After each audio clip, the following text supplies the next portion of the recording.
Now, here's your hosts, the League Dad, Kevin, Mitchell, and Alistair.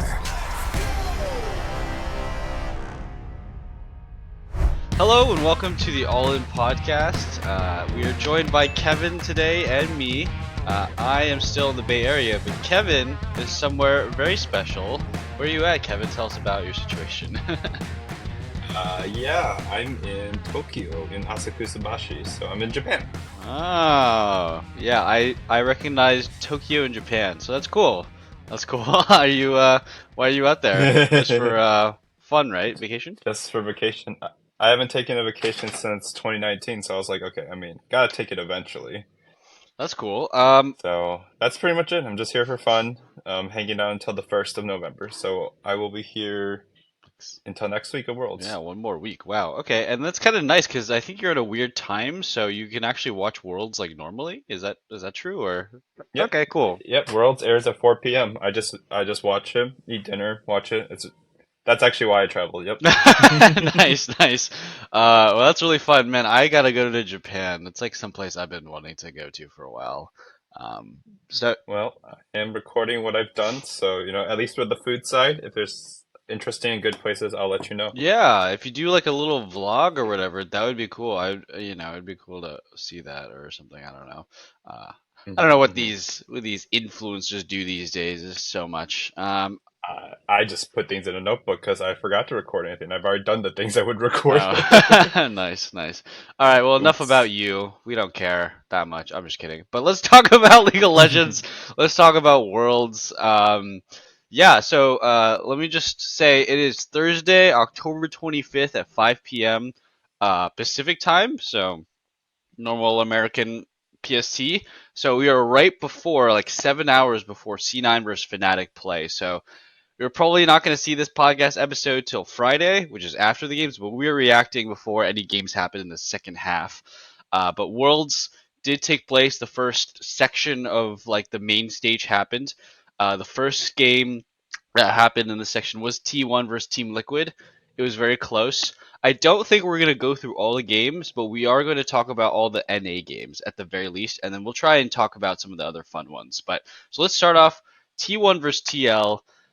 I mean, we kind of know TL's fate already, so this one's I think hurts even more. But what were your quick thoughts watching this? We actually watched this together in the live stream or whatever with some other fellow All In Yeah, podcast members. What were your thoughts on it? yeah, watching with the podcast members, like that was the definition of like don't ever unclench. It is never over until it's over. I thought it was really fun. I thought that it was really impressive what TL was doing. I think Kyoshik played the best game of his life. At least in NA. And then the last thing I thought was that even though they threw, I think it was a very good showing. It was probably the best one game played by an NA team at World so far. Those are my thoughts. Yeah, I mean, it's probably true. I think it was the closest game we had against a higher, like an actual good team as NA. So that's pretty good. I did do a little team fight breakdown that I posted.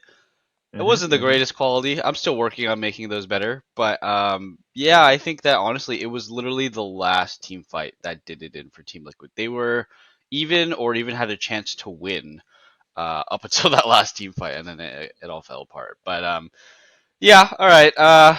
We're gonna talk more about Team Liquid, so let's move on. It's C9 versus Mad Lions.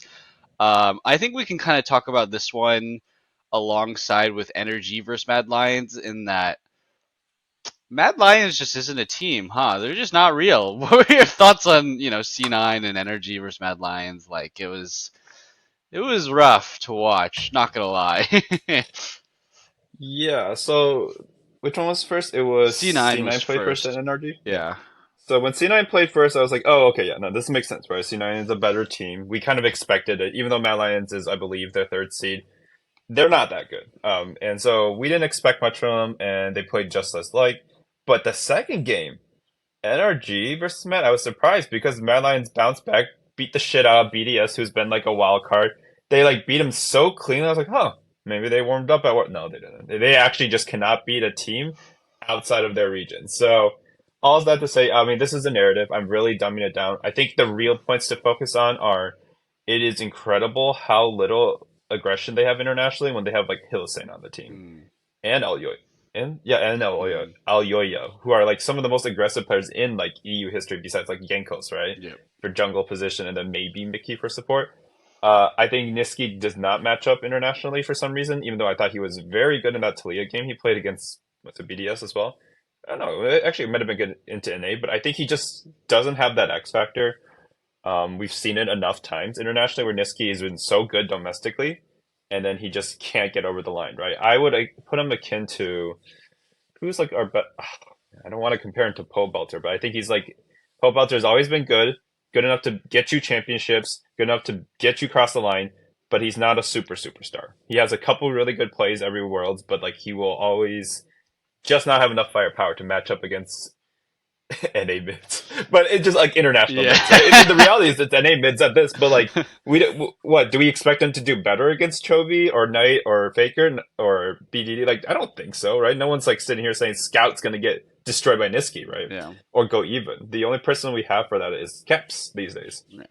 Yeah, and that falls for the entire Western teams, right? Like, I think the funny thing that like we can talk about Mad Lions is that they've only played against NA and EU, and their only two losses are to NA. And that Mad Lions, or no, Niski's international record is supposedly like 1-17 or something actually ridiculous. Because he's been to Worlds a ton of times on Mad Lions and Cloud9 and Fnatic, and I think he's only won one game, and that was on Fnatic or something, like against like an international team. Something pretty brutal, or it's against teams that aren't like EU or something like that. But it's a pretty bad statistic for Niski. Um, yeah, I remember we were watching. What was it? Yeah, we were watching C9 versus Mad Lions, and we were still in the live viewing in our Discord, and I could just tell immediately, okay, Niski's on Syndra, he has no dash, he's just gonna int. Like he just has no ability to survive if he doesn't have a dash on his champion. If he's not playing Ari or something or like Tristana, he's just gonna die. And that's exactly what kept happening on Talia and Syndra is he walk up, he's way too far up there, he whiffs everything, and then he dies. So yeah, to talk about C9, I think in that first game against Mad Lions, they played well, but like the defining moment was when Elyoya was sitting in that bush in the jungle. Do you remember that? And he's on J4 and Blabber's on Talia, and he's going for like that cheesy, like super early level 2 all in, and then Blabber just flashes it. And I felt like as soon as that happened, Mad Lions just gave up. Like it was just over because Elyoya was crazy, crazy far behind in tempo in the jungle, and they had nothing left to do. I don't know. They just sat around and they didn't make plays, and then C9 just kind of rolled over them. And there was a lot of opportunities that C9 felt like they missed because of all the weird shenanigans that I definitely felt it was a big support gap, like question mark, like Sven needed like some alarms going on his head and be like, "Hey, Hylissang hasn't been in lane for like 5 minutes. I think you should get out there and do something, Sven." But neither team ended up doing anything, so nothing got punished. Very weird game. I felt the kind of the opposite in the energy versus Mad Lions, where it felt like everybody was like constantly doing things, but nothing was getting proactively done. If you went out to go do things, you just got caught. And I felt like that kept happening to both teams.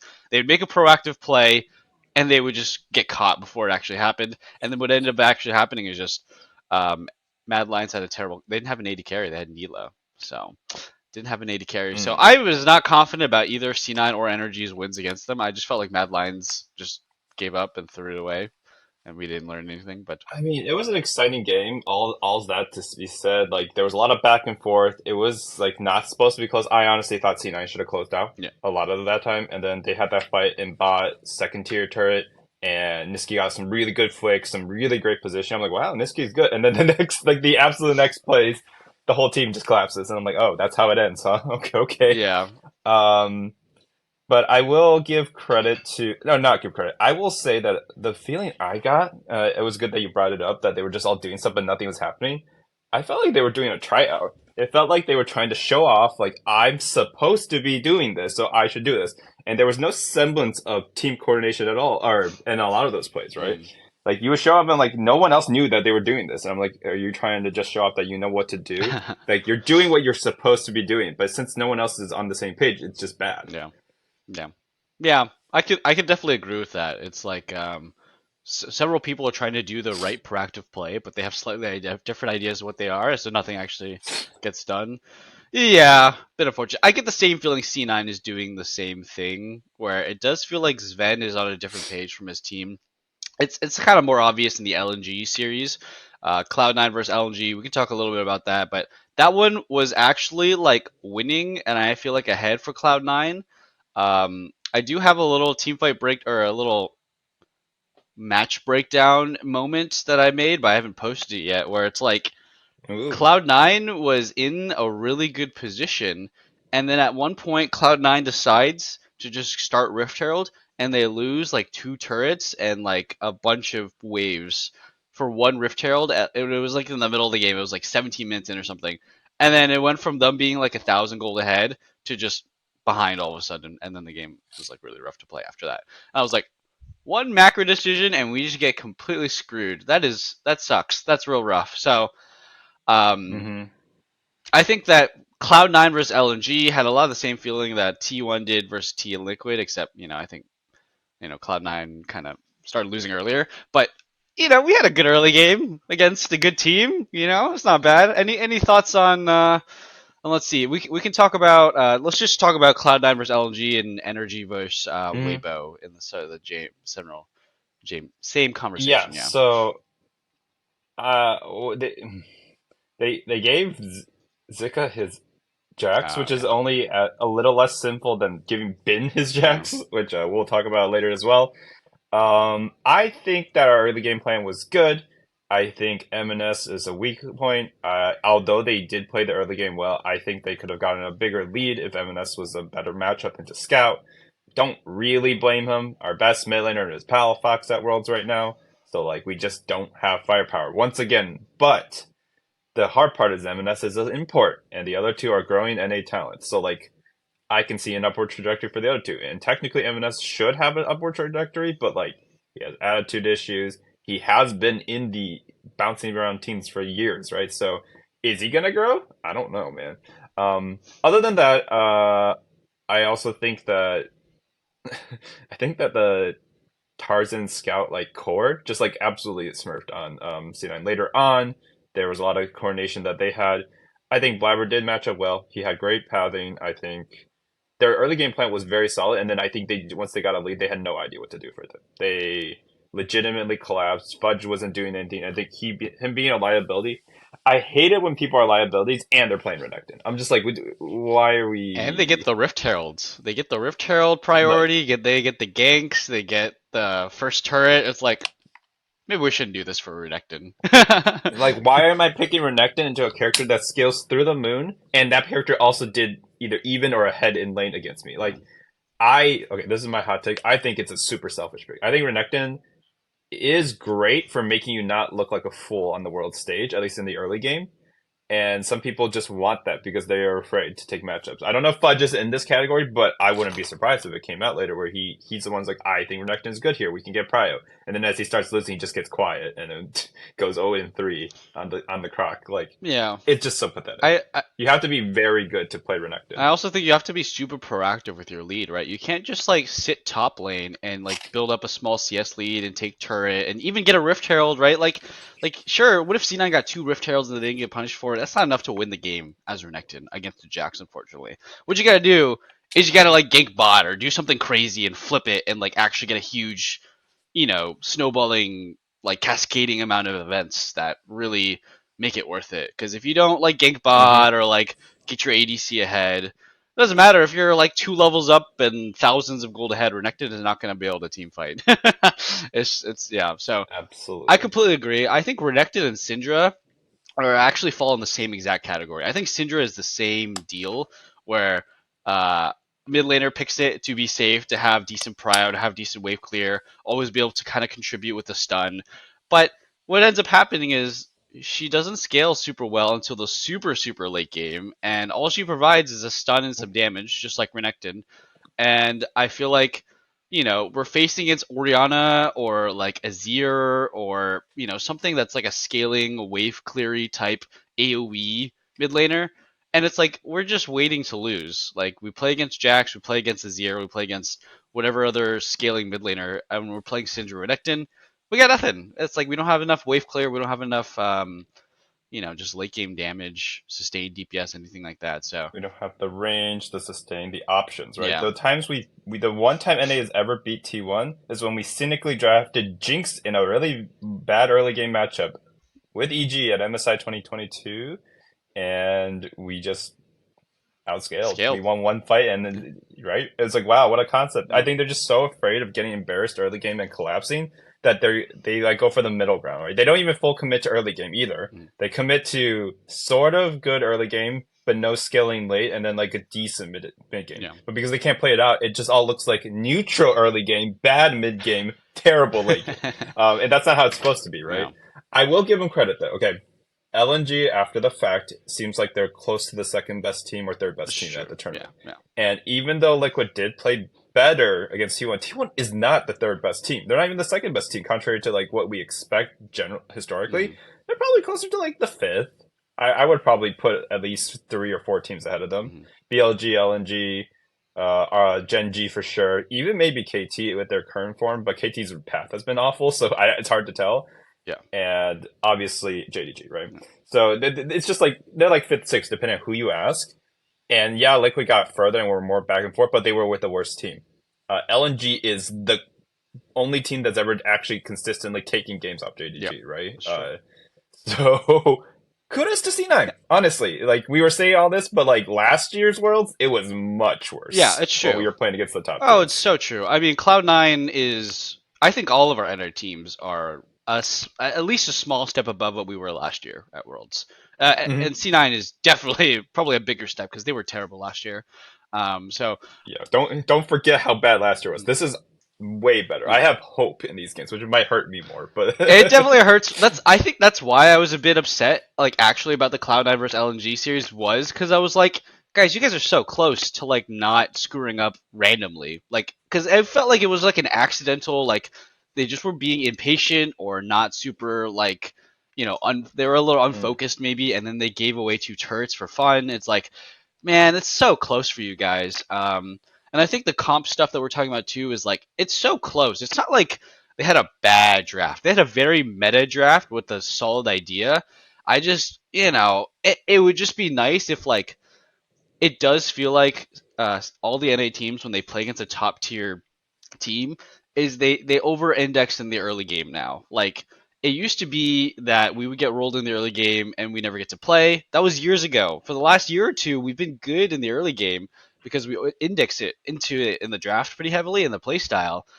But I think we didn't learn from last year and MSIs and stuff that we need to index a little harder into the scaling because that's where it all falls apart for us. It's the same as MSI this year where we lose one mid-game team fight at 20 to 25 minutes and the game is just over. We just need to fix that part, right? Like, and then I know that if you index a bit harder into scaling your draft, that early part doesn't look as nice as it has been, but that's the improvement that we got to make, I think. So I mean, it was a pretty fun game. I'm not gonna lie. Cloud9 versus LNG had me excited. I was watching. It was a good time. Energy versus Weibo was not a fun time. That was miserable. Oh my god. I did not like watching that game. I think the worst part was the memes. Yahoo calling Palafox the genius mid laner or whatever. That would hurt. That would really hurt because it felt like Palafox. I mean, it's not like he played badly, but there was a couple times where it was like Energy is just they just lost their marbles. I don't know what they're doing. I mean, it's the 4th seed from Weibo, and they had a really close match against G2. So I think like knowing the fact that they had a close match against G2 and Energy getting completely wiped, it was a bit demoralizing, And I think in hindsight, looking at this match, it's a sad one. Let's just do quick thoughts because if we're being honest, it was kind of just a one. There was just a stomp, honestly. Yeah.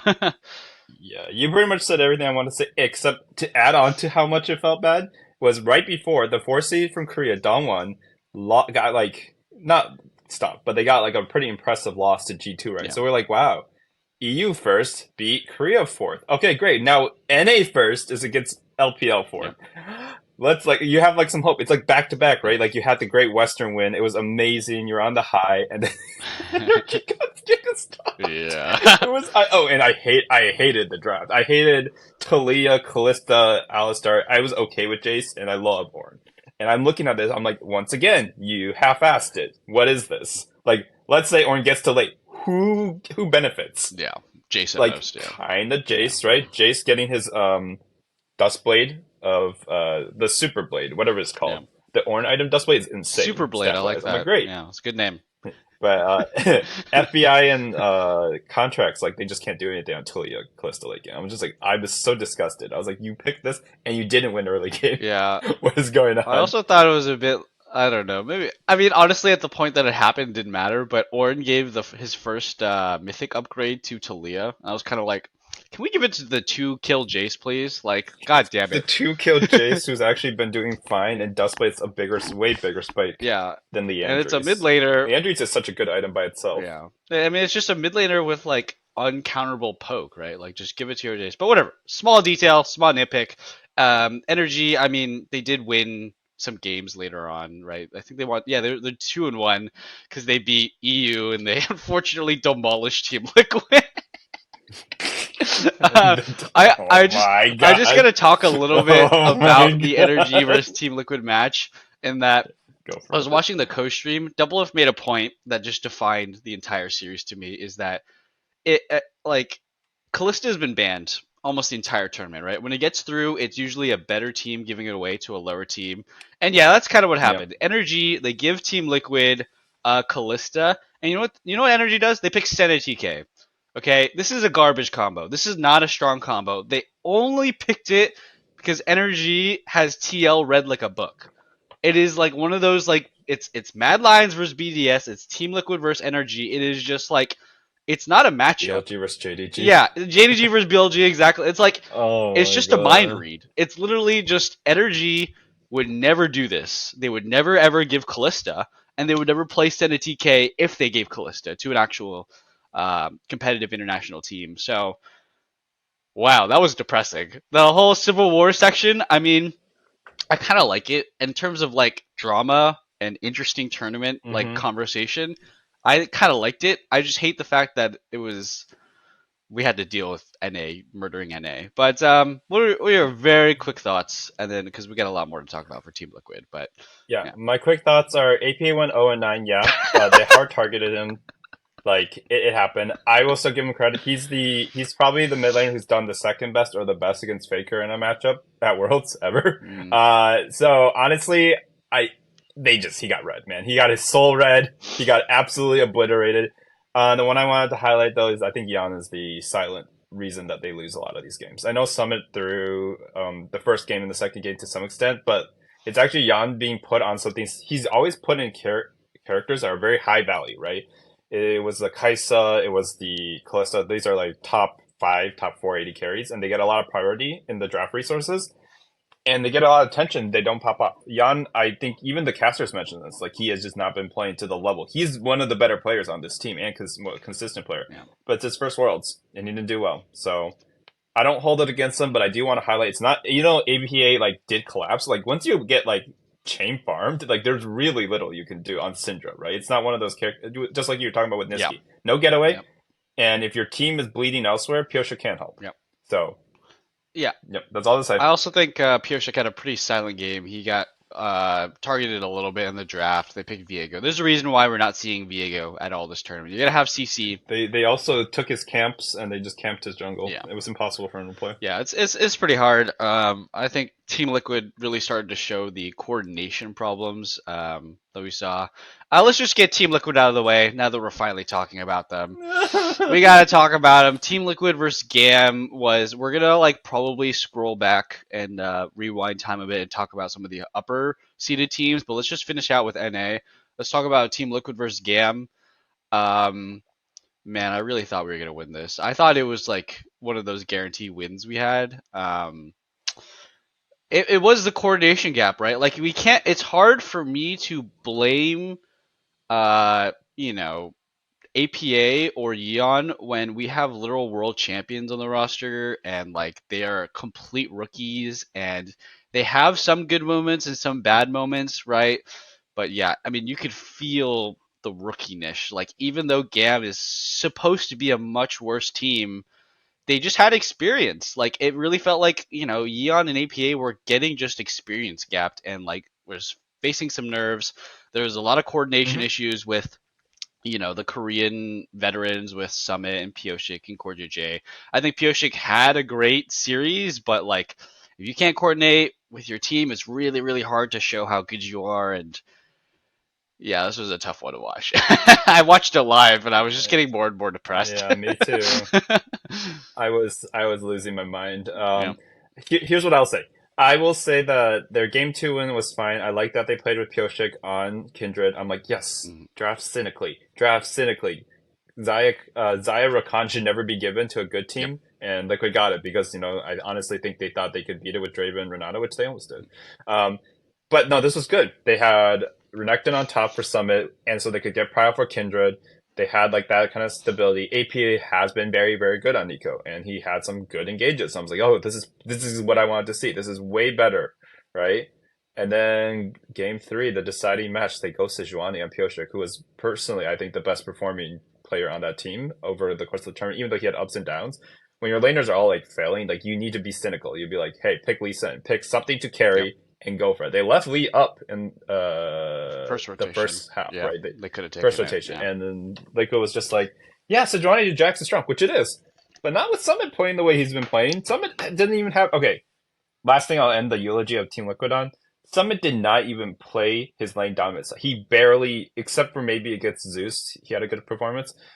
He barely got anything this tournament against like way worse top laners. Like I forgot who even the top laner for Gam is. Actually, we'll keep seeing him, so it's not. It's I should know Kiaya. it. Kiaya. Yeah. Nikia is Dude, he decent. wasn't even Yeah. looking that good in he was like fine Yeah. in play-ins. Summit should completely steamroll this guy. And he wasn't. He was only like up 10 CS while the other people were doing more, and then he would just lose the first blood anyways, like he usually does. He didn't even get the upside you expect from him at international. Like this is why I was trying to root for him. I was like, hey, this guy is the only kind of player we can have that will have upside at Worlds, right? We always bring these like fudge style top laners who like they just disappear on this world stage. Yeah. So Go even I'm really AFK. Yeah. disappointed about that. Yeah. But Liquid, I still think Liquid does have more firepower. They just completely collapsed. Their two most important roles besides jungle, mid and the carry roles, mid and ADC were rookies, and it showed. But I mean, Yeah. I'm glad they brought them. Yeah. I'm just saying that it's a miracle Liquid even made it to third seed. Yeah. I mean, we don't want to talk about. I mean, Golden Gardens is our fourth seed, so we don't have a lot of options to send people. I mean, Golden Guardians is. I mean, FlyQuest is our like ninth. Yeah, place, like 10th we place don't have a seed, lot of so, options to send, man. So Team Liquid being our third seed, I think it's still probably one of our better options. Unlucky, but yeah, I mean, this one's a tough one for sure. I gotta talk about Core JJ. I think he had so many bad engages this tournament, like a lot of really bad calls. He is definitely gotten to the point of being really methodical, really clean, really smart with good mechanics to very one dimensional. I feel like he's always looking for the engage in so many situations where he does not need to engage. Like you can engage, but like you're like this is just playoffs again, right? It's the thing that we were talking about where it's like Core J, he goes for a big engage, good big flank, big play, and it goes disastrously, as in his whole team dies, he dies, all summoners are used, and other supports like they don't commit as hard. They go for these smaller measured engages and like they get out and it's like not a big commit, right? And it's a Core JJ thing, it's a team call thing. It's like maybe this idea that hey, Core JJ says we go for a play, we all commit sort of thing. But to an extent, good teams they need to be able to say like, "Hey, that guy's inting." Everybody ints a little bit, right? Even on JDG, missing ints a little bit sometimes, and his whole team doesn't go in and die for it. So it, I do think Core JJ, he is a former world champion. He's one of the most accoladed players in the West. I I have to comment. I really think he's getting washed. Like not as in like he makes a couple bad plays here and there, but his overall value is still pretty high. I thing is getting to the point where his overall value is not enough. We don't know what he does out of game. We don't know what he's saying in comms or anything. But when I see in game and I think of top tier level veteran performer who needs to play well for a team like this to ever succeed, I don't think he's providing nearly enough that to be worth it. It's really hard to watch some of his plays and engages. He's been playing nonstop for years, right? I would love it for him to take a break and come back. We know age is not a defining factor, but I think he has to go to military service if he ever stops playing for a year, right? So get in the coach or something. Get on a coach, Hmm. keep a job on, but we need you to take a break, I think, because the cracks are forming fast. Yeah. Yeah, I mean, the last thing I'll say is like he just doesn't have the team around him for this kind of thing. They aren't skilled enough to know when to back off. Like he might literally be the same as missing. I don't think he is, but he might be the same as missing, where they go in, they know their angles, and he sees stuff, but no one else sees it, so they don't commit as fast. And if you don't commit snap decision, then you're gonna lose. But I do agree. Team Liquid's performance has always been tied to Core JJ, in my opinion. So when he stopped shining, coincidental when we got Tactical, I guess. I feel like Tactical gave him a lot of bad habits. He's always covering for people. Mm, Honestly, Core could retire or take a break. I don't want him to retire, but if he takes a break, or if he even went back to Korea, I think he could be on a top team. I think it would be one of those cases where you're like, whoa, why is he good again? yeah. Where did this guy go when we had him? Like Hansama going back to EU. He just needs that level around him, and two rookies is definitely not the kind of roster that would like the fact they got this far maybe is a testament to his leadership. But yeah, I agree. All the criticism is valid. It's me being a fan of him for so long and he giving so much to the org, so I have a little cope. But I do think that he needs that criticism right now, right? Like he did not do much this world. He had a couple really good angles, like the game they lost against T1. Yeah, like a 3-4 man railing it. I'm like, wow. But like, was that the engage to go for it? No, Yeah. it was not. The timing wasn't right at all. The guns were wrong. Everything was wrong. You should be, as a leader, you should be the one like, no, no, I don't give a shit if you got hit by an Ash Arrow. Worst case, we lose one Syndra. Yeah. Yeah, I like yeah, well, that last T1 versus TL fight where Core J engaged. It was kind of like following up on Summit's super awkward Cassante engage, but I in my little team fight breakdown, little plug, I do think it was kind of a flawed engage to go for in the first place. Like it's just you're playing Syndra, Rel, Lee Sin, right? You just can't go for engages. And I think that Core J and Team Liquid as a whole and NA as a whole, honestly, they kind of misunderstand how their comps work in general, right? Like if you pick Syndra, you're almost guaranteed to just not be winning team fights unless you're dramatically ahead. Like compared to the other mid laners at this tournament, right? Azir, Oriana, sometimes even Ari, right? Because she has dashes. It's like there's just not a lot of moments for Syndra where she just outshines another mid laning champion in team fights. And yeah, I mean, I'm gonna say it from now on, moving forward for the rest of the tournament. Let's not pick Syndra anymore. I'm down to just not pick this champion. I think it's bad. I think it has a 0% win rate or something, or not a zero, but like I'll look it up while you talk, but I it's mean I want pretty to see bad win Knight rate. Syndra, but that's about it. You have to be like extremely specialized, and you should not be proud. It's 1 in 5 in group Okay, stage. yeah. I mean, I'm just talking That's about NA. If just you're a Korean team, you do whatever the hell you want. Chinese team, I got no complaints. But if you're NA, let's not pick Syndra anymore. it's actually been all 3 NA picks, 1 Niski, and then 2 Kati from Gam Esports. Okay, so I have no idea why they're picking. Kati won against Team Liquid on those. So, yeah. Yep. All right. Anyways, Mm. let's see. Let's see. What else can we talk about? I think that's pretty much done with NA, right, for the most part. Yep. Okay. That was yeah. That's NA, except if we want to preview NRGG2, but that's it. Yeah, let's just talk. Let's just go back. Let's rewind a little bit. Let's talk about some other teams. Yeah, let's just talk about G2. We've mentioned them a lot. So their first match was against Dan1. I think G2 um, has definitely had an impressive road to get to where they are. Yes, their last series against Genji was a bit rough, but they only went through Asian teams, right? Like they are kind of impressive this tournament, regardless of how you really cut it out. So let's just talk about G2 in general, right? Their Danwon series was pretty one-sided for G2. The Weibo series was or Weibo game was really, really close, really fun. And then they played against Gen G. start from the beginning. Whatever you want to talk about, as much as you want to talk about it. Yeah. Just go for it. Yeah. Against Dongwon, it was as we expected. Dongwon did get good leads. G2 did throw, but like, or not. G2 got a lead. Mm-hmm. They threw at Baron, like with one of the worst Baron plays of all time at Classic. Worlds. Like, Yep. I've legitimately never seen a play that badly, and they still were able to come back, which was super impressive.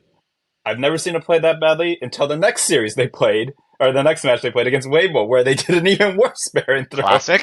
That Baron call was absolutely dog. Yep. I really thought it was over, but it gave us one of the best single games of Worlds in the last, like, in recent memory, at least in the early stages, right? I was like, that was incredible. That was so fun. All the backs and forths, the failed TP, backdoor attempt where everyone's yelling and they cancel one TP and he barely, like, he gets it down to like a third. So if the other TP complete was 100% a win. But then Yo just killing everybody anyways. Like, it's just so much chaos. Interrupting Vi mid killing Hansama. Oh yeah, that was so here's what I'll say. The good news is G2 has that comeback factor, right? The best teams in Western history have always had comeback factor, where you still have hope in them. Because, like, I don't give a shit if you're laning. It's what we were saying, right? I don't care about your early laning if you can't convert. Yeah. And G2 can convert. Yeah. That is great. Now, here's the bad news. They played rough against the 2 fourth seeds from the major region. The guys, like, I'm really happy they did it, and I think Weibo is like a weird fourth seed. Dongwon's also a weird fourth seed, where they can be much stronger if they're playing well, right? But they were fourth seeds, guys. Like, and G2 was struggling. No. I know they had leads, but like they were really struggling. There was like a 10K deficit against Weibo. I was like, oh no. The other thing, Hansama is really good when he's good, but his reaction time is like actually complete dog. When he was playing Zaya, the amount of times he just got hit by like Leonel or like whatever, he's just sitting there. He cannot hit R. No. And I'm sitting there like, I watched the equivalent of like Gala, I watched Elk especially, in this tournament, where they are just like, you come out of the bush, right? And you just like blink in, you flash, he reacts. And I'm just like, holy shit. Yeah. It is night and day. So Hansama is really good in certain factors, like his laning has been solid, his Draven was really good in that one game. But dude, this guy is really, it's a real liability later on if you can't execute. And you're like the carry, right? Like, say you get Zaya and you can't push R. That's like why she's broken, guys. Last thing to say, against Gen G, yeah, they got 2'd. It was a little rough, but it wasn't hopeless, right? Like, against maybe the second best team in the world, third, depending on who you ask. Damn. Like, we didn't, like, look hopeless. It just looked like there were still things G2 needed to figure out. And I'm glad this match happened now and not in, like, semis quarters where they would have get absolutely rammed. Yeah. They had a chance to preview a series against a top team before it was an elimination time.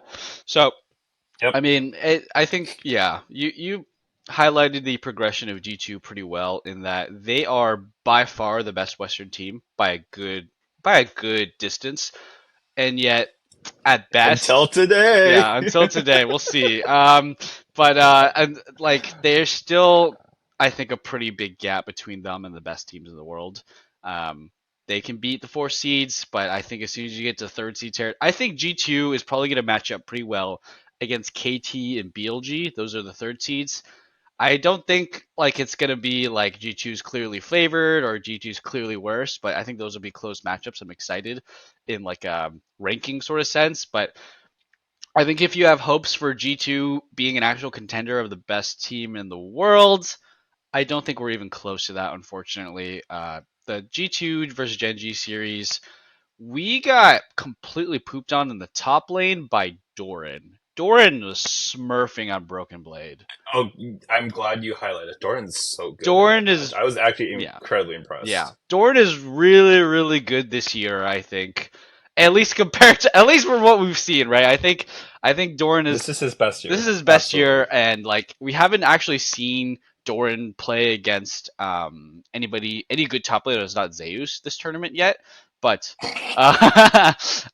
so dude, Doran is Zeus' father. Dude, I just keep watching him smack Zeus. Yeah. So far, Doran has smurfed on every top laner that he's played against at this tournament, including Zeus. I'm interested to see what happens against 369 and Bin and some of these other guys, Zika and stuff like that. But Doran was putting on a clinic against Broken Blade. It was like whenever the camera panned up there, Dorn is winning a trade. He's getting a CS lead. He's getting a health advantage. He's getting like an extra auto or two on Broken Blade and like the Jax versus Renekton matchup or the Aatrox versus whatever he was playing. Oh, Cassante, right? Like it was just like, yeah, it doesn't matter what kind of matchup you have. It doesn't matter what's going on. If Dorn is just styling on this, it is really hard to play the game because you don't have Rift Herald priority. So kudos to Doran because Broken Blade is by far the best top laner in the West, I think, right now. So that was rough. I've got to say, like, I don't even know how well Genji played, but like they have such a big hands gap that it didn't matter. I did feel like Chovy was just like playing a high elo Korean solo queue match in that he was just running around smurfing on you. He's just running around, spamming on his keyboard, and just smurfing. He does not care. He just fights you and he wins and he lives. Like Caps did get a pseudo solo queue, yeah, so I will give them that that. is true. We got We ours, got our solo which is why queue. it's like solo queue, Yeah. right? Where you're smurfing, you like overextend once and like whatever, you continue smurfing because solo kill was fine, but it was because Mickey had a great run and got the flash. This in Caps like capitalized, but like they were still behind in the mid lane. Caps played that pressure-wise. 1v1 well. We played that 1v1 well. Yeah. It was a good one. We take those. We take those. But unfortunately, like you could kill Chovy 3 or 4 more times, he'll just go into the next team fight and smurf on everybody. Like it doesn't matter. Like the oh my god. So I got 2 notes. I think it stemmed from this series, and I kept watching it throughout most of the Western teams and looking back too. I think it's true. I don't think we can give good top laners Jax or Rumble. I think if we do that, we're just effed. Mm-hmm. I think the West is there's just no hope. We're effed. Jax is like Yep. We can't shut it down enough, and then Eastern Jaxes are just team fighting gods for some reason, and then Rumble is like it doesn't matter what counter pick we've tried, right? It just nothing works. We just get completely pooped on by Rumble. And I think Fudge did something really illegal where he picked Jax into Rumble, and I was like, "Do you want lose? Oh my Do you want to God. lose? This is how you lose. Like if you have nothing to pick into Rumble, you gotta ban it. I'm sorry, because there's a reason why Rumble's a very, very high prio for every team in the entire tournament. So you just ban it. Dude, we Respect need to it. like list all the war crimes that Fudge has committed in international draft. This just keeps happening, right? The 2 Fioras last year where we got out of Worlds because he just literally could not. Yeah. Or was it 3 Fioras? Either way, It was Fiora's just and keeps Aatrox's. Yeah, it was bad. Yeah, and he just keeps picking internationally, like these really like boneheaded. Like I refuse to believe C9's coaching staff is that bad at drafting. I have to think that he at least has some input in these. Whenever he's like, yeah, man, let's pick. Was it R5 Jax? It was really it was second late. rotation into Rumble, so I don't know where it was, but it was pretty late. Yeah, it was pretty bad. I hate it. Yeah. Anyways, but yes, I agree. I think Rumble especially is extremely disgusting because he lanes well. The thing that Adam did is Wallbear cheese and lost to Rumble, and I was like, oh my god, dude, that was hilarious. Oh man, I wish that worked. And he landed in the perfect combo. He did all the damage that Wallbear has in his life. He did it, and then Rumble just hit him and killed him. And I was like, this character is not normal. Nope. I don't think Rumble is balanced at this tournament at all. I think it should be very high. See, the problem is though, right? Is like. I don't want NA teams playing Rumble either, because most of the time you kind of have to go Ignite, I think, to really take advantage of Rumble's kit. I don't want NA teams to play without TP top laner. That sounds like a death sentence for our mid game, completely. But then again, you have the other. You just have to ban it, right? I think the Eastern top laner is just like they're going to take Ignite and they're still going to out macro you, and they're still going to have better team fighting than you. So we also have bad alt coordination. Like, did you see Palfox steal like 7 Rumble ults and do some of the worst ults I've ever seen in pro play on a Rumble? Yeah, his first time Rumble. He literally like was reading the tooltip as he stole them on Silas. Like, I swear to God, that's like Viego takes a Gangplank soul and then can't actually play the barrels and gets himself killed. so he Qs, Ws, dies. Yeah, I was like, oopsies, I don't know. Play this champion. I'm a jungler. Anyways, yeah, I agree. Rumble and then Jax. We'll get into it with the other teams, but Jax is incredibly strong. I don't think we can on an elite top laner. I don't think we can do any of this Renekton Cassante into Jax bullshit. Like we don't win lane. They just team fight us. Cause I mean, I think this G2 series had another freaking one of those moments that G2 commonly has at international tournaments. The first one was the Shy Aatrox against G2. That's an old one. That's a banger. That's 2018. That's a The banger. next one was Bin on the Gangplank, ruining GT's Oh my hopes. god, it's always It's G2, always G2, man. just a late game 1v9, and then this one it was the Jackson Silas combo. They got 2v4'd. This is the worst part because G2 was ahead. They had a Rift Herald and were getting a tier 2 turret with a gold lead and a big tempo lead and Yep. a Tristana, and they had 4 people up there, and it was just Doran and Chovy 2v4ing them with a big AoE engage, and then the game was over. It was just GG. They smurfed on them, and they just ran away with the game. It was another one of those G2 moments. I mean, and what a fun series! I think even though it was a stomp, I got to really respect Genji. I was like, oh yeah, this is what a good team stomping looks like. This is some real shit. This is some fun stuff for Genji. So impressive as Mhm. always. Kind of sad. Kind of wish we didn't give Zaya over like ever. Like, can we just never do that? Like, let's just never give Zaya over. Are we gonna discuss how Zaya's like 70-80% win rate while having a high pick rate? Like, what is I think this? Zaya, see, this is the problem we get into, right? With this commonly talked about the coach stream is when you're a bad team playing against a good team, you all of a sudden your champion pool narrows because you have a list of champions you can play, but then you only have a small list of champions that you can play that are really good, right? I'm sure Broken Blade Hmm. can play a ton of different champions, but he only feels comfortable playing against the best champions on like 3, and that's like Renekton, Cassante, Jax, maybe, right? So that is our problem in that we get really shoehorned in the draft because we have our own personal biases on what we can play against the best teams. But like we somehow it's hard. It's really tough. But we cannot give. Oh, I mean, look at this list we already have. Jax, Rumble, and Zaya we can't give over. I mean, the list goes on, right? We can't really give over Oriana. We can't really give over Maokai, right? So it's like it is very hard for these Western teams to play against, Korean teams that are so much better.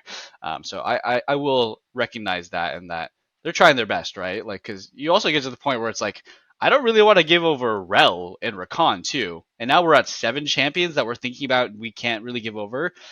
It's just really hard to play draft. Really, really hard. But yeah, I mean, G2, really fun. Let's move on to the next team. You know what? I kind of just remembered when we were talking about the when we were talking about the Jackson to Rumble. We didn't even talk about T1 Almost Perfect Gaming C9. So I kind of blocked that one out. Oh my, Yeah, yeah, dude, that actually was a repressed memory until you yeah. mentioned I it. repressed that Jesus. too. I repressed that hardcore until I Oh remembered my Fudge picked god. Jackson into Rumble. But Oh yeah. we got like T1 and TL. They had that conversation. It was like, wow, DRX Pioshik logging back in. T1 not looking too hot. T1 took that so personally, bro. They were upset. They were pissed. They were just taking out on Cloud9 like the little brother from the BMW dealership. Had a bad day at work, just beating the crap out of him. Like literally, Oh it my would have been a god. perfect game if C9 didn't overcommit to get one turret. Like it would have just been a perfect game. C9 was like, you know what? Dude, the comments were literally, we cannot get perfect game at Worlds. 4-man bot while Baron's open. Take a turret. It was Tickets. actually so disgusting. I just like might be our lowest C9's lowest moment ever at an international That was tournament. rough. Oh my I mean, god. that was like Niski levels of like C9 had Niski and we're just running it down 0-6 and almost or 1-5 or whatever. That was really bad. But I mean, to be fair, T1 was smurfing that game. That was like the best showing we've seen T1 have in a while. Like Jesus Christ, we were getting styled on like Carrier on the Bard with the no look like freaking Bard Q flash. Like that was just them styling on us. Yeah, let's not talk about it anymore because you know what? At least T1 got pooped on by Genji. So let's let's go to the Chinese teams now. let's um let's talk I about. don't know why I didn't expect a sound effect like that, but yeah, let's go talk about the Chinese teams. Yes, yes. Worlds is where it all comes out. Where all the Wait, degeneracy there comes is out. one more Korean team we should mention, right? If we Oh. are we talking? Do we not talk about Korean teams, or is just we've been talking about the I've just adjacent started one? talking about random ass teams now. Oh, okay. Go ahead. Before we get to the Chinese teams, I do want to mention because this is, I think, maybe I haven't seen it as much in the community, but I know some podcasts have mentioned Mm-hmm. it. Dysphoria came out today, so I want to watch it, but I haven't seen it Okay. yet.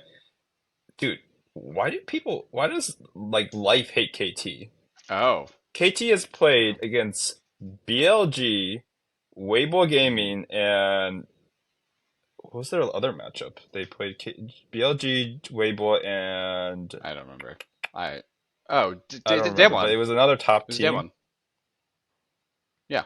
Yeah, it was that Yeah. one. And then they're about to play against LG. Oh, that's why. And Yeah. I'm sitting there like, dude, they played the whole Yep. gauntlet, and they're like, I mean, they're actually doing fairly well, but I'm just like, dude, this is not an easy Mm, run at all. Like some of these teams are playing.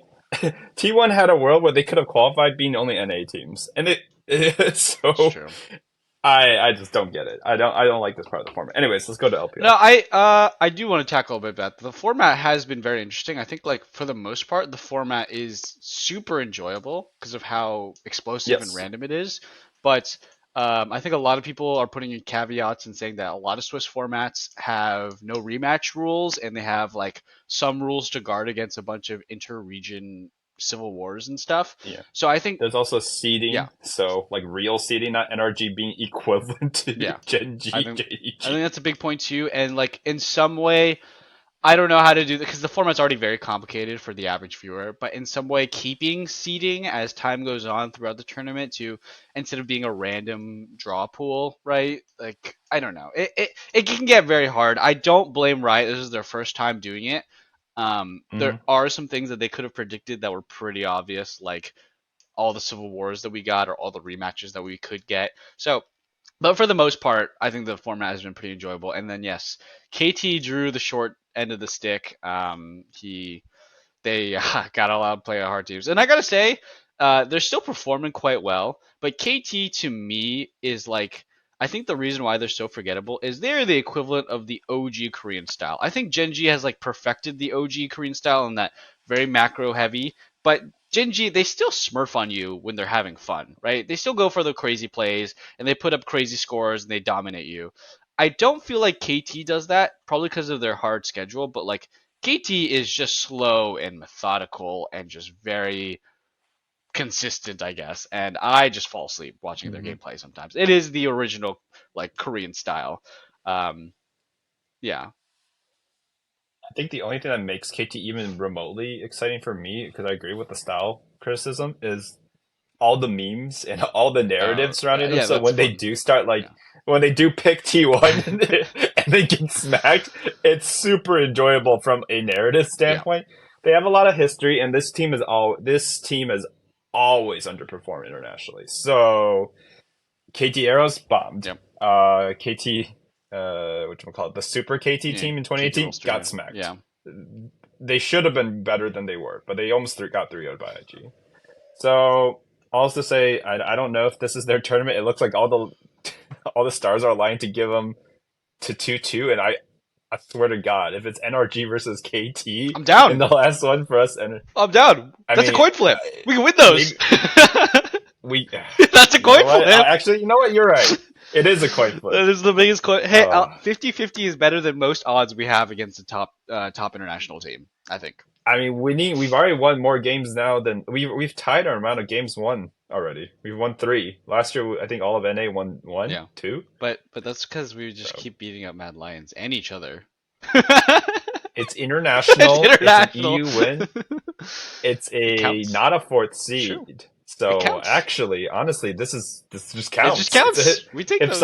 If a historian goes back and they didn't watch this live, they'll be like, yeah, and I did okay this year. True. If It's they like an just upward look at trend. the numbers, Meanwhile, yeah. us who were there, like, holy moly, I love Mad Lions, my favorite EU team. Dude, Mad Lion Niski Dude, is I wish secret Liquid agent. didn't get eliminated so we could qualify. We could get another win and complete against the Mad Oh Lions. yeah. In my mind, Liquid beats Mad Lions. Yeah. No, I mean that's honestly where I thought we were heading. Team Liquid would beat Gam, and then they would probably face up against Mad Lions in the 1-2 scenario, right? Yeah. Yeah, yeah, yeah. Yeah. Unlucky. And then we would have got a 2-2. Liquid could maybe qualify alongside C9, or like one NA team knocks the other one out, sacrifices them to go to quarters. Yeah, That would have been that my I dream. mean, I think that's where we're probably heading is G2 can It's get still possible, lucky yes. and is going to get sacrificed. Yeah, I mean because it's G2 versus Energy, right? To qualify Yep. in the future. So NRG, if they do lose that, they go 2-2. If C9 wins their next matchup, they go Hmm. 2-2. And there is a 50-50. There's a world where they match Yep. up. And then because C9's also playing against C9 Fnatic, right? Fnatic. Yeah. C9 can be See, Fnatic. It is I mean, possible. we'll do I think. predictions in a little bit. Okay, we're running pretty long on this, so let's just super quick go through just like Mhm. super quick thoughts on JDG and BLG and LNG. I mean, they're the best teams. They're really good. JDG Yeah. smacked BLG. JDG also won the series against LNG. Yeah. Any quick thoughts you want to give? Because we're gonna be talking about them in the next podcast. So Yeah, they'll get their time, guys. Don't worry about yeah. it. JDG actually showed up. It is incredible that like I honestly was worried because when you get a hyper hype team like FPX in 2020 or whatever, right? Mhm. They just bomb, right? This is the LPL curse. Yep. And JDG came in, they're like, yeah, screw your curse. BLG's still our kid. Yep. LNG is not like they 2-1, but it was not a close 2-1, guys. I actually think JDG is so complete currently. And I know I'm jinxing them, but Keep it, jinxing it them looks down. very Yeah. hard. Yeah. In a best of 5, like, so yeah, we jinxed them. Yeah, okay, Ruler ends a whole series, JDG still wins. JDG still looks like Smurfs. Like, Nightland's 2-3-man snares, he gets no attention, everyone yells 369 at the Aatrox and I'm like, dude, how did Knight do that again? Yeah. How does Like, 369 keep 369 getting is a Nico monster. ultis? Damn, that's so cool. He's just like, wow, I didn't know Ornn had a snare lasting for 2.4 seconds in a line. Yeah. That's so cool. Yeah. But no, I mean, 369 is a giga monster. He is not tilted. He has played so well. He has Ornn almost perma banned against him. No one else is on that level, but then can also pull out carries and also just do that, right? So that's all. I'm super excited for JDG. And I'm really scared that they're just going to get some stupidly hard next round matchup because of Swiss and how the seeding's all screwed up. They just cannot play against Genji. That's the only thing that can't happen. They're on opposite sides. I mean, I'm excited. BLG real quick.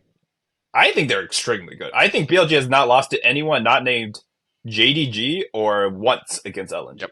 This team absolutely smacked Korea at the last international.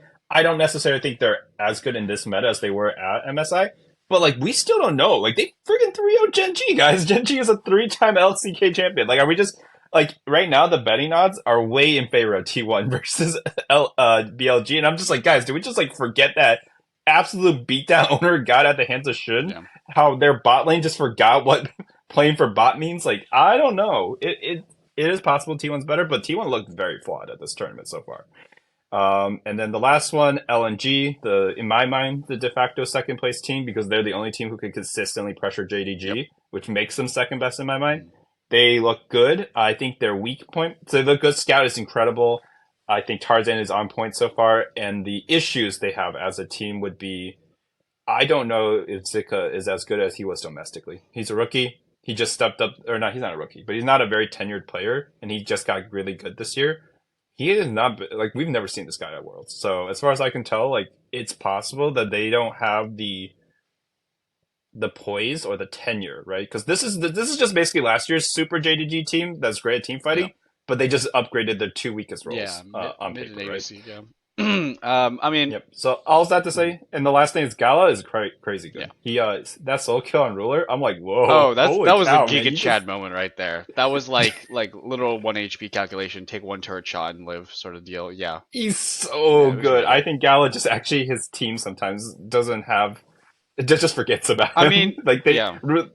I think Gala. The Ruler team plays around Ruler. Great. Yeah, I think Gala is one of those 80 carries that could like. To me, there's like a whole section of 80 carries in the world where it's like Gala, Ruler, and Viper. Yeah, like these guys, they are just the best 80 carries, and all that matters is what their team is doing, right? I think if you slot in Gala and Viper into this JDG, well, Def not as much lately, but maybe not this role, but I mean his team is so much worse. Yeah, his team is so much worse. It's hard to tell for Deft, but I think Deft has had a little too many downsides in like years and years of playing. But for me personally, That's Viper true. and Gala, like if you slotted them into this JDG roster, I still think Ruler's great. He's probably still technically better, but it would look very similar. I think it would look super similar. Like these 80 carries are cracked. Like I think Gala's always been cracked, and he was just in RNG hell for like years.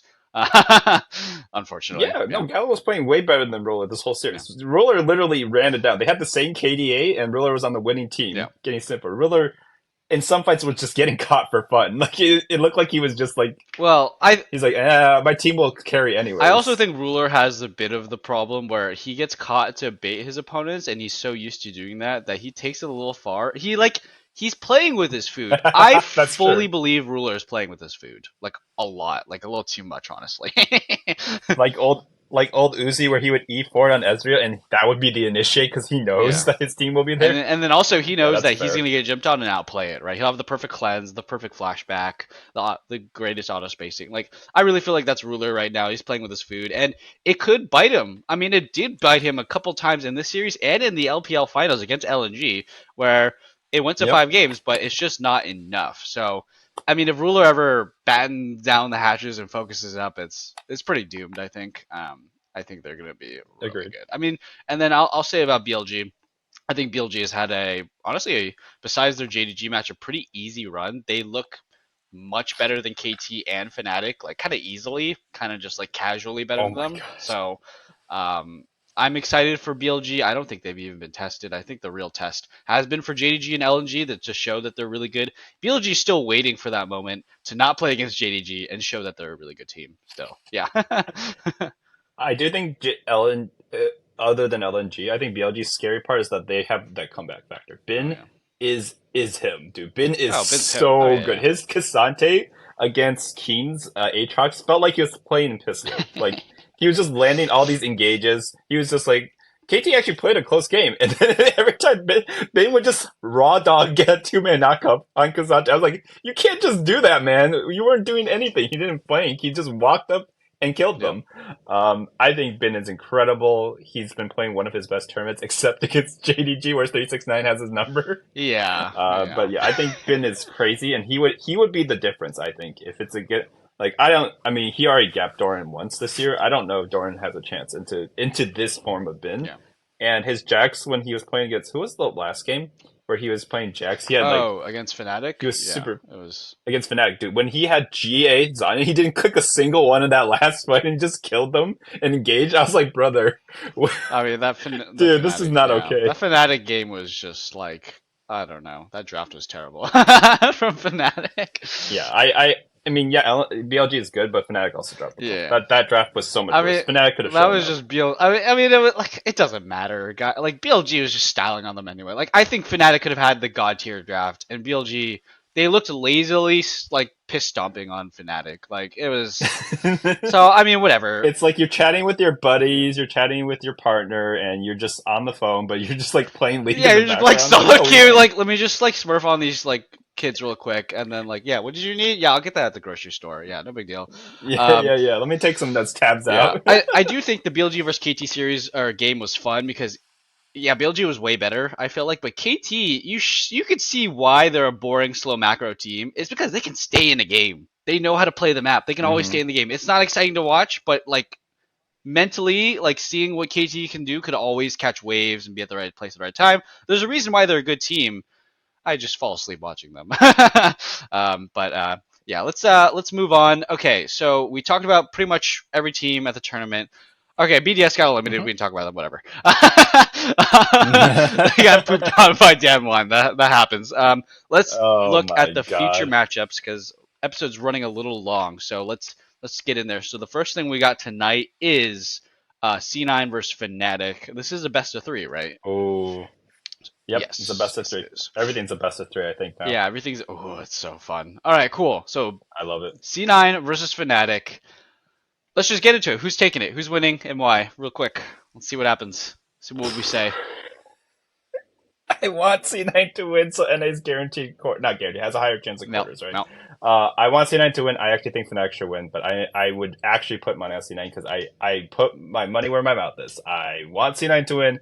I think Fnatic has had better showings at this Worlds, but C9 it does have a better AD carry. Hmm. So that's where I'm betting on it. I really want Fudge and Eminence to be cynical. Just pick the shit that works. Pick scaling, pick safe, stop trying to be cute, stop trying to be fancy, and we will do well. Blabber and Berserker are literally enough to beat Fnatic Yeah. alone, IMO, as long as you don't get into it. That's all I have to say about it. Yeah, I'm also gonna favor Cloud9 here. I think that Honestly, Fnatic hasn't really looked good this tournament at all.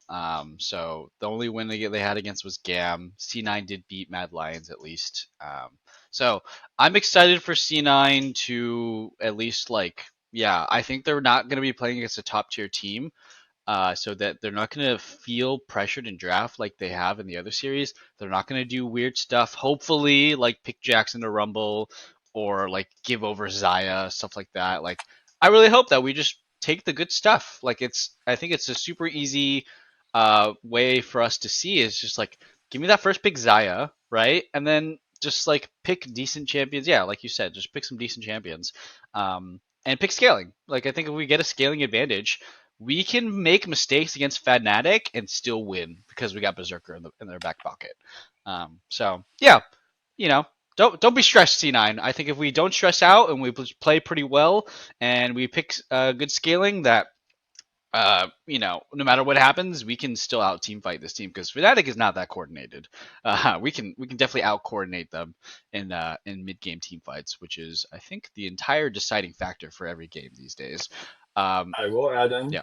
Jeff, this is a historic matchup, though. Oh yeah, We it have is. been on the losing end. C9 Fnatic is less than T1 C9 in terms of number of encounters, but it happened a lot. The most famous one being Season 3 when we were super good C9, right? Like, super hype, dominating NA, and then we drafted like absolute monkeys, went 2-1, and we lost an early game. Yeah.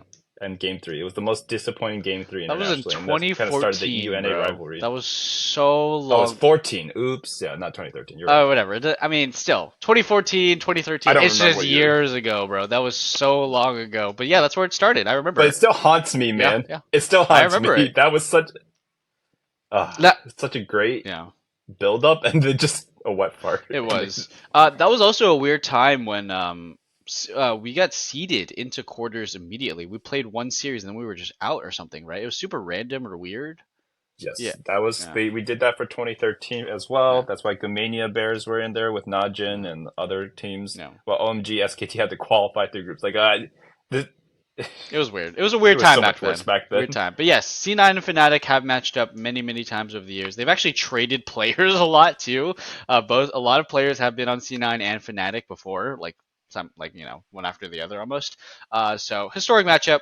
I'm excited for it. Yeah, Fnatic, you guys can go eat some farts because you guys suck. NA's winning. Yeah. All right, let's move on. Let's see here. We got Mad Lions versus Weibo Gaming. I think we can call this one pretty quickly. I think it's just going to be Weibo stomping the crap out of them, right? Anything else to say? There's not a good matchup in sight. That's all to say. I think it's just going to be poor Chasey. Yeah. The Shy is about to make him into a meme. I mean, the Shy has been a meme this tournament. He's been playing pretty badly. Yeah. I'm not gonna lie. But they're still winning. They're still like doing well. Like, I don't think the Shy is the reason they lost to G2. I think this is it wasn't that, but I think the Shy was one of the big reasons why they lost against KT though. The KT versus Weibo game was definitely like, the Shy, bro, calm down. So we'll see. I think that he's always fun to watch though. Yes, I mean, just the memes, like, if you follow Cadrel, okay, I gotta bring it up, okay? Cadrel watching G2 versus Weibo Gaming, he has the G2 jersey on, Weibo starts winning, he rips it off, he's like, I was always Weibo, baby! And then the game goes on, and G2 starts winning, and you can see he's dying inside. He gets depressed. The EU fraud, bro. Like, he actually was rooting against G2 internally. Like, that is not for show. That is pure unfiltered emotion. Like, he genuinely wanted. Some people are like, "Oh, dude, it's a bit." He's like, "Oh, it's a bit that he cheers for Weibo in the show." I'm like, maybe it was a bit before when he started it, but I'm pretty sure he's invested at this point. Like, dude, no, some of the shit you just can't make up. And I'm glad you mentioned it because co-streaming has been really fun. I love watching the recaps of the games I just watched later on from the other points of views. I mean, I don't like every co-stream, but I'm glad you just had more options to pick good casters and good entertainment. The whole point of Worlds is entertainment, Definitely. right? And so this is maximizing it. That Cadrel series, I've watched his reactions and then clips of it on repeat. It's one of the best entertainment moments in League. It's so funny. It was beautiful. I mean, this is why esports is great, right? Because it's so freaking genuine, man. You can see the emotion in him die. It's so funny. He wants to slither back into his cave, that little snake. Yeah.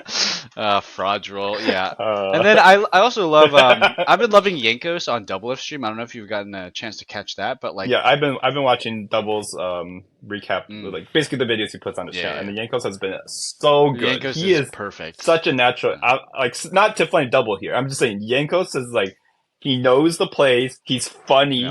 He is like really like you can tell he loves League, He and loves he's it. such a Yes. he's such an entertainer too. I think that guy, if he ever retired or came to NA, he'd be so popular. I don't get why Yankos isn't more popular. He's our best jungler in Western Yep. history, and he has matched up frequently against international junglers, like some of the best I ever. mean, Andy's got a god tier personality. He's just hilarious. He's great. Yeah, I honestly don't know why he's not more popular. Maybe it's the accent, but I don't even think it's that I strong. mean, It's just I don't get I it. think he's pretty popular, but it's just not NA. Like NA levels of popularity is just transcends. Like it's like little celebrities, you know. Like Doublelift is like almost just an esports celebrity in general. Where yeah, it doesn't seem like Yeah. it happens that much for EU players and teams, right? Like Caps and Well, we have Perks and iBuy, we have the boss. There are some people, not the oh, but they're boss, not but pro players though, iBuy, right? eBuy. Oh, that's Yeah, they're true. not pro. Like we actually Oh, have that's like pro player true. celebrities in NA. Like Sneaky, right, is like one of the really high up there. But That's it's true. not Mhm. for NA. It's just streaming culture, I guess. Yeah, that's weird.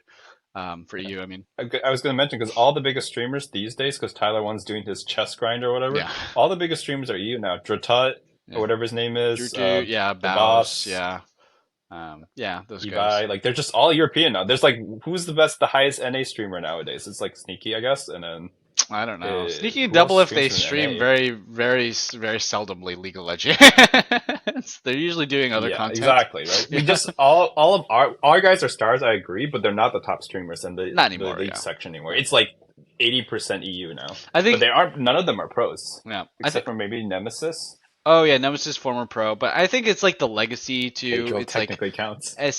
Sneaky and Double F have huge legacies. But yeah, okay, we totally got distracted. We got sidetracked. It was Oh yeah. okay. So Weibo Gaming pooping on Mad Lions. Predictions. Yeah. Yep. Dan That was won. the longest conversation in the world for that Yeah, yeah. matchup, and it It was not related about to the them. It was not matchup. even close to it. But I mean, because we already know, right? Oh, okay. Let's give numbers. Okay, I think C9 is gonna 2-1 Fnatic. Oh right. Yep. C921 Fnatic. Okay. I agree. Okay, and then Get revenge. Weibo Gaming 2-0 Mad Lions. 2-0, not Yeah. close. I have to put that asterisk. Like there won't be a close game. I think it'll be a little close in like the early game, so whatever, it doesn't matter. All right, Danwon versus Gam. I think it's 2-0 for Danwon. Yep. Oh God, Yep. yeah. This is actually a historic matchup, right? Didn't Gam take a game off of Damwon a long time ago? I think it was at MSI. No. Wasn't it Oh, it might MSI have been 2020? MSI, yeah. I think that was when Danwon was dropping games They to were just everybody. upsetting everyone. Yeah. Well, Danwon Yeah, was they were also just losing taking everybody. random games. Yeah, that was the year That C9 is and Mad that is Lions were true. both able to beat Danwon, and then Danwon was doing Yeah. the T1 route where they would lose 3-2 in MSI finals and World Finals. That was a rough year for Oh Danwon. my God, you're Yeah. right. Yeah, and they were like favored in both, Yep, they and were. they were just like not able to make it. Yep. Yep. Anyways, so I'll just say it is possible, but I don't think this game is as scary as the one back then. I think this game back then was legitimately could get out of groups in MSI, right? Or at least to go 2-4 in World. Yeah. This one's not. They beat Liquid, guys. Yep. Calm down. Ouch, 2-0. bro. Ouch. That one hurt. 2-0 for if it Dan won, obviously. Yeah, 2-0 for Danwon. That one hurt inside to hear you say that. Okay, KT. Yeah, I mean, Liquid fans like me, we were very stubborn. Okay, the fact that we made Worlds this year, big dub. Yeah, we take those. Okay, let's see. we did better than BDS, right? We actually won a game in our True. Yeah. Anyways, okay, let's Against keep going. Let's Gam keep versus going. Damwon. No, Yeah. Okay. Anyways, no. there's KT Rolster versus I mean, LNG. if Gam beats Damwon, Hey, then therefore Liquid is 15th place. I'm down. I mean, if Gam beats Damwon, Maybe we have to cheer for Vietnam here. I'm down. I mean, Vietnam needs some cheers. Like, I don't know. I like that. Whatever. Let's just move on. Okay. Like, I'm just sad PSG didn't get out because my freaking pick'ems. Pick'ems? Yeah. I picked Gam even though I thought PSG was more likely, and I got it. So I was like, wow. Yeah. I mean, as soon as PSG was just on that side of the bracket, it was just like, oh shit, damn. I guess we're not getting the pick'ems right. Anyways, let's move on for the 10th time. Let's try and actually get through this. KT Rolster versus LNG. This is a tough one. I Oh. definitely am going to be favoring LNG, but KT Rolster does have that insanely boring Korean macro that I think is very high quality, and it will Hmm. make the games longer. And it will make it so that as good as LNG is, KT Rolster can finagle a situation where they can flip a fight and win the game off of it. I think that that is KT's best chance. They get rolled, they get stomped. It's a lot of bad fights, but KT has such good macro, such good side laning, and decent drafting that they'll just manage to make it to a late game team fight, and then it's just a flip maybe. So I'm gonna go LNG 2-1. What are you going? I don't think it's close. I think LG matches up so well into KT's style. I think it's a 2-0. I think Okay. they're going to get stomped. Not maybe there'll be a close game, but I don't think they're going to take a game. That's the place where like I don't think it's a flip. I think it's a very weighted coin, Hmm. and I think the universe will conspire for KT to go 2-2 and have a terrible 2-2 matchup in the end, Yeah. the one that will stress everyone out. I think So yeah, I think I think it's 2-0. a little bit of a K team also is going to have a little bit of a superpower, and that no one's going to believe in them for this match. I think everybody's going to predict LNG, so they got a Oh, little oh, extra, hmm. a little extra Jekyll and Hyde energy. Like anything could happen, right? Um, That is how KT or works. this is how KT Hmm. works. Okay. But I'm still predicting LNG 2-1. I think it's going to be a bit closer than you're letting on. I'm also hoping. I want a banger matchup, so we'll see. I think this should be a banger, but after watching KT BLG, I was like, Yeah, yeah. I mean, I mean, they did make it it was a close, close game. Boring. It was really but slow. BLG just outplayed Yeah, them in all the key moments, yeah. right? And I'm like, LNG is very scary. So, anyways, yep, I agree. It should be close, but I don't think it will. They will take a game. That's where I Okay, differ. fair enough. Fair enough. I could see it either way. Okay, let's go to the best matchup in Worlds. It's first seed EU versus first seed NA. Energy versus Let's G2. go. Let's go. Um, Man, I don't even want to predict this one though. Like I'm Brother. excited. I'm also the I least mean, we've excited. already spoiled it, right? Like EU is the best by, or G2 is not EU. G2 is the best by far. It's not Yeah, close. In the yeah. West. If NRG had better showings, right? Like show some of the magic they showed through the run, obviously they have a chance here. They don't even have a puncher's chance here. Uh, And I'm totally not saying this so that NRG can counter logic and win. I do think that G2 will win. I think it'll be a 2-0. I would be man. happy if we took a game. Yeah. Um, I hate to I, hear you say it, we're not but out though. we're This not isn't an out. elim. So like, as far as I'm concerned, I'm like, I will vote no matter who NRG is against next. I'll probably vote for them. We'll get KT. I'm like, yeah, dude, they're going down. Oh god. I mean, I'm down for the energy I'm like, KT. That's just movable oh my object versus god. stoppable force or whatever. Like it's like Yeah. the homeless version of that meme. Oh my I god. do think G2 is. I mean, G2 is yeah. I think G2 is very heavily favored. Like just the Weibo game in an essence, right? It's like Weibo Giga Stomps energy. G2 has a close game against them. I yeah. I mean, I will say this. I think that energy has not been playing to what their standard is to what we've seen them play at their best at playoffs, right? So I think G2 has shown a lot of why they're the best, and we did see glimpses of why they were the best in EU. We have not seen the best energy yet. I think if energy can be the best they have, it's a 2-1 maybe for G2, and we can take a game. But if it's the level that we've seen energy play this tournament, it's a 2-0 stop for G2 unfortunately. But we still have to play Mhm. the games out. We'll still see. I'm still going to be watching the game and be rooting for energy. It's a what is it 11 p.m. Friday? Yeah, I can watch that live maybe. I'm going to be energy hyped. I hope that we can do well. But G2 is pretty good. G2 is pretty good. All right, let's move on. The last one that we have scheduled is T1 versus BLG. I think this is a great one to end off of. I mean, this is going to be really fun. I Yeah. think T1 is ramping up. They looked pretty bad at the start of this tournament, and they have only beaten NA teams, and they lost to Gen G. But it wasn't the worst loss to Gen G, all things considering. I think you compare it to their regional finals, T1 got kind of smacked by Gen G, and in this one they were able to fight back a little bit, even though they still lost. I'm excited. I think I'm gonna have to go BLG pretty convincingly, but I'm still very excited to see how this goes. I'm excited too. They've had a lot of time to brood on this. This is like T1's most embarrassing loss. Like they get 3-0'd by Genji, whatever. But them losing to the Chinese second seed 3-1, was really bad at Worlds, or MSI. Yeah. MSI. And like this is the same T1 that took JDG to 3-2, by the Yep. way. Like that's actually super impressive in retrospect, considering how hard it is to do that, Yep. right? So I think T1 wants to prove themselves. I do think it's a 2-1 for BLG. However, I do think T1 has the chance. The problem is we haven't seen them, right? They've lost their historic matchup against Gen G, which they keep losing. Yep. That doesn't mean that much to me. That's like BLG losing to JDG. And then the Liquid thing, they just got caught off guard. They didn't think Liquid could bite. That was basically Liquid with this roster. That was their 100%. That was Liquid's 100%. And then No. T1 wasn't at 100% and was also underestimated and playing cocky. So, Yep. I think T1 hasn't shown anything yet, and they might be ramping, but they might also collapse. If they lose this, though, they're in trouble mentally. Then it's a qualification. It's the qualifying finals. Yeah. Oh shit. Kind of is. It's a qualifying series at least. Yeah. I mean, you can. I don't think you can say final. I think it'll be finals if it's like 2-2. If they Maybe. put the word final in there, T1 is Yeah, team donezo, was and done. they will beat them. For Faker's legacy though, and for T1's legacy, this is kind of, I think, a pretty pivotal moment for T1 fans and T1 players.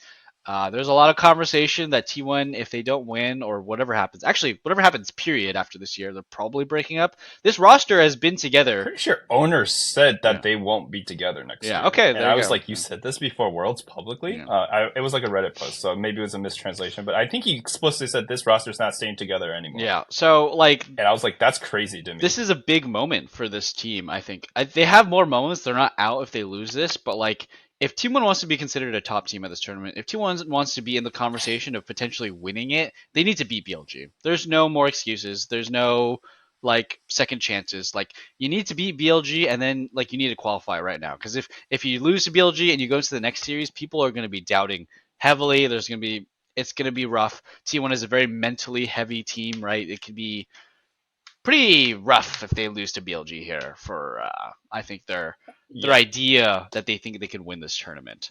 Because if you can't beat BLG, Worlds is about mental, man. yeah, you're not beating LNG if you can't beat BLG, and you're definitely not beating JDG, right? So you got to be able to take out the trash and beat BLG, the third seed of LPL. And if you can't do it, I'm afraid, yeah, you're not going to be able to win this tournament. So I think T1, really, you got to win this match. You got to win this series if you want to win Worlds, because I think a lot of people still big fans of T1, still doubting themselves, thinking that T1 can win this tournament. This is it. This is one of your big moments to show that yes, you can win this tournament.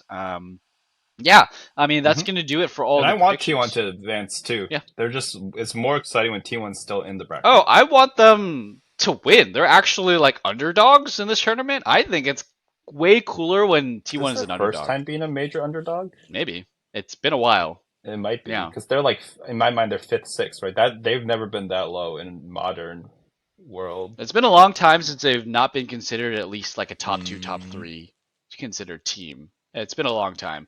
So Okay, maybe that dog shit like Kana, like when they were switching between everyone, Kana, Zeus, and like all. Oh the yeah. They were not stuff like that. everyone is. But did they even qualify for Worlds? No, they did. I don't think that was the year Danwon win. They actually went 3-2 against Danwon in the semis. So theoretically, they were as close to beating Danwon as Suning was that year, right? So, okay, yeah. fair. So, but they were not considered favorites that year either. Everyone knew Danwon was going to win, and they did. Actually, they were closer, right? Suning went 3-1. Yep, they were. They were closer. Danwon or T1 went 3-2 versus Danwon. It was close. That was with Kana, and then Kana is now back on Damwon and rotting and playing terribly.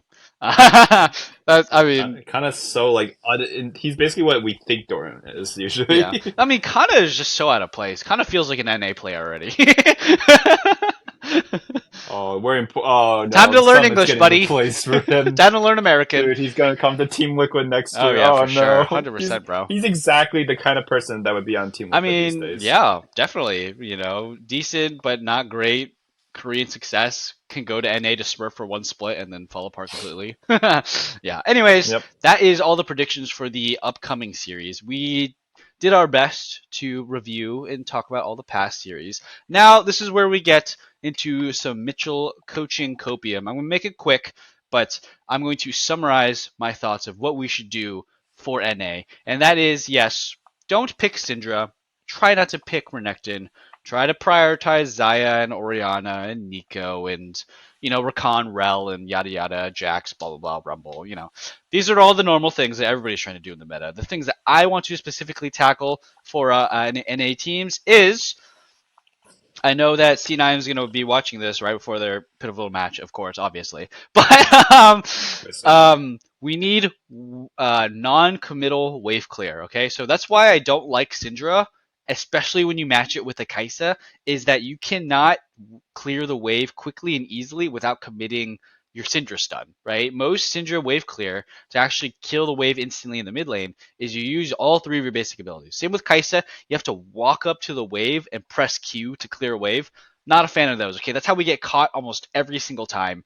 Is we're stuck clearing a wave or we don't have the time to move. So non-committal wave clear champions like that. Azir, Oriana, Zaya, Sivir, right? There's not a lot of champs. Sometimes Zeri, right? So it's pretty hard to get that, but I think we need that. The next thing we need is we need more CC, okay? I'm done with single target CC. No more Renekton, okay? Get me some AoE playmaking CC around the map, okay? I don't want to see no freaking Renekton's. I don't want to see any single stun target champions. Give me some AoE playmaking CC.